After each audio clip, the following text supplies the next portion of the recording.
जय भीम, नमस्कार। इस समय मैं मौजूद हूँ एसडी इंटर कॉलेज टेढ़ी सौफड़ा पर, जहाँ पीडीए के द्वारा दावत इफ्तियार का कार्यक्रम किया गया है।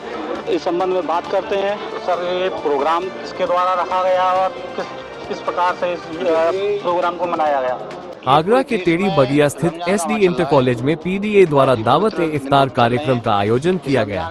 इस अवसर पर आपसी भाईचारे और सामाजिक सौहार्द का संदेश दिया गया। नेतृत्व में और सरी मलिक नेतृत्व हुआ है, श्रीमती आईजी का सेंटर कॉलेज सौफड़ा पर हुआ है।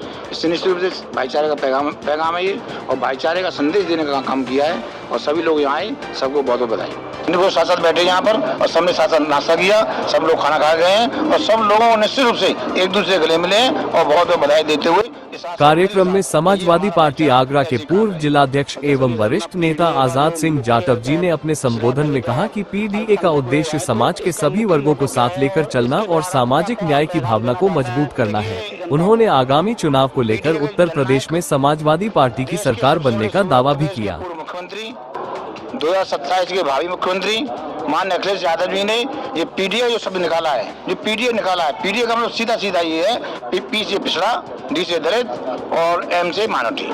तो इसके साथ साथ जो लोग पिछड़े हैं, भले ही वो न माइनॉरिटी में आते हैं, न पिछड़े में आते हैं, न बैकवर्ड आते हैं, उन लोगों को जोड़ने का काम किया है। पीडीए के तहत ही 2024 का चुनाव हुआ था देश में लोकसभा का, तो उत्तर प्रदेश से समाजवादी पार्टी देश की 3 नंबर पार्टी बनने का काम किया। 37 MP ये पीडीए के लोगों ने लाने का काम किया और निश्चित रूप से 2027 में यही मार्च का महीना चल रहा होगा, प्रदेश के मुख्यमंत्री माननीय अखिलेश यादव जी होंगे। तो सर, आगामी जैसे कि चुनाव हैं आने वाले हैं कुछ टाइम बाद, तो उसकी कैसी तैयारी है यहाँ पे, जो खासकर ना जो अपना वो विधानसभा है? देखिए, ये विधानसभा अहमदाबाद विधानसभा जिले आगरा में अलग विधानसभा है। यहाँ का सामाजिक भाईचारा दूसरी टाइप का है। यहाँ मूल वोट के साथ साथ मुस्लिम समाज के साथ साथ दलित समाज के साथ साथ दलित समाज के लोग बड़ी संख्या में 1,10,000 वोट दलित समाज का आता है और वो लोग निर्णायक वोट है। और जब डी साथ आ जाएगा, बाबा साहब के नए साथ आ जाएंगे, समाजवादी और बाबा साहब के न्यायी और मुस्लिम समाज के लोग एक साथ होंगे, तो निश्चित रूप से आने वाला समय समाज पार्टी का होगा। जैसे कि सर ना, अभी कुछ टाइम बाद 14 अप्रैल आने वाली है, तो पीडीए के द्वारा क्या कोई कार्यक्रम रखा गया 14 अप्रैल के लिए? देखिए, अभी तक कोई कार्यक्रम नहीं आया है। परम पूज्य बाबा साहब की जन्म जयंती यूपी में नहीं बल्कि अब तो पूरे वर्ल्ड में मनाई जाती है। अंतर्राष्ट्रीय बाबा साहब जयंती मनाई जाती है। जिस प्रकार से कल आपने देखा 15 मार्च से मानव साहब खाई साहब की जन्म जयंती कार्यक्रम पूरे उत्तर प्रदेश में पीडीए दिवस के रूप में मनाया गया है। इसी प्रकार से बहुजन समाज के जितने महापुरुष हैं, जितने भी समाज के लोग हैं, उनकी हम लोग जन्म जयंती और उनका पुण्यतिथि पर भव्य कार्यक्रम करते हैं। तो सर, आपका नाम? देवेंद्र कुमार जाटव है मेरा नाम। तो सर, इस जो समारोह हुआ है, इस पर क्या कहना है आपका? समारोह इसीलिए किया गया है कि जो समाज को तोड़ने वाले लोग हैं। वहीं एतमादपुर विधानसभा से चुनावी रेस में माने जा रहे देवेंद्र कुमार जाटव जी ने भी इस मौके पर अपनी बात रखते हुए भारतीय जनता पार्टी पर निशाना साधा। उन्होंने आगरा नगर निगम और अदा विभाग पर टेढ़ी बगिया क्षेत्र में विकास कार्यों की अनदेखी करने का आरोप लगाया। दोबारा से यहाँ पे स्थापित हो। अभी कुछ दिनों पहले आपने देखा किसी तरह जो है ये सत्ताधारी दल जो है तरह तरह से अत्याचार कर रहा है समाज के ऊपर में और लोगों के दुखते दिलों के ऊपर में। और इस पवित्र रमजान के महीने में जो है ये कार्यक्रम इसीलिए रखा गया है कि आपसी भाईचारा ज्यादा से ज्यादा बढ़े और आने वाले टाइम के अंदर में माननीय अखिलेश यादव जी को मुख्यमंत्री हम बना सकें।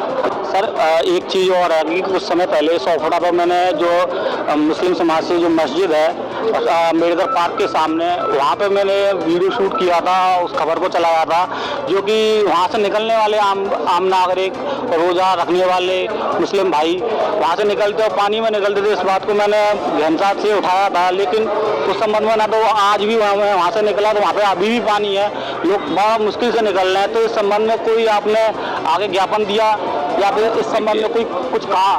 देखिए, ये पूरा क्षेत्र बहुजन बाहुल्य है।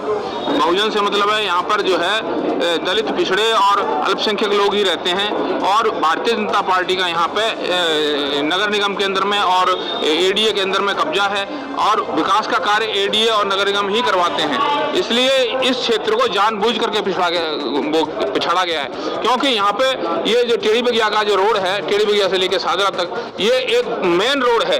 जितने भी वाहन सादरा से इधर की तरफ जाते हैं या हाईवे से हाथरस रोड पे आते हैं, वो सब इसी से होकर गुजरते हैं। तो इसके एडीए के कब्जे में है और एडीए जो इस रोड को अच्छी क्वालिटी का नहीं बना रही है, क्योंकि यहाँ भारतीय जनता पार्टी की सरकार है, तो वो जिस तरह चाह रही है उस तरह कैसे कर रही है। बस समाजवादी पार्टी से राष्ट्रीय सचिव। तो सर जो प्रोग्राम हुआ है इस पर क्या कहना है और क्या विचार है आपके?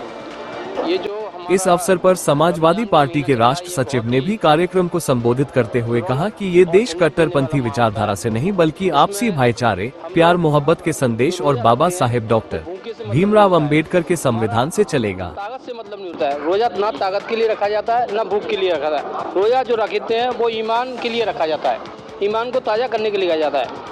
इसी तरह से जो आज हमारा देवेंद्र सौरकिया जी है, हमारे यहाँ से समाजवादी पार्टी के वरिष्ठ नेता है, उन्हों के माध्यम से ये रोजा अफ्तार का प्रोग्राम रखा गया है। रोजा अफ्तार के प्रोग्राम में भाईचारे का संदेश देने का काम होता है, जो आज यहाँ पर सभी हिंदू मुस्लिम। इस चैनल व पेज पर आप नए हैं तो सब्सक्राइब और फॉलो जरूर करें और अपनी हक अधिकार की आवाज को बुलंद करें। एक दूसरे को मिलकर बधाई दी है और देश को ये खबरों से जुड़े रहने के लिए हमारे चैनल को अभी सब्सक्राइब और फॉलो करें। यदि आपके क्षेत्र में भी कोई सामाजिक या जनहित से जुड़ी महत्वपूर्ण घटना हो रही है तो उसकी जानकारी, फोटो या वीडियो हमें 9410-690-149 नंबर पर भेज सकते हैं। सत्यापन के बाद आपकी खबर को Blue Ink Voice digital media पर प्रमुखता से प्रकाशित किया जाएगा। साथियों, ये पीडीए का प्रोग्राम था जहाँ पे मैं एसटीगढ़ इंटर कॉलेज के पास मौजूद हूँ।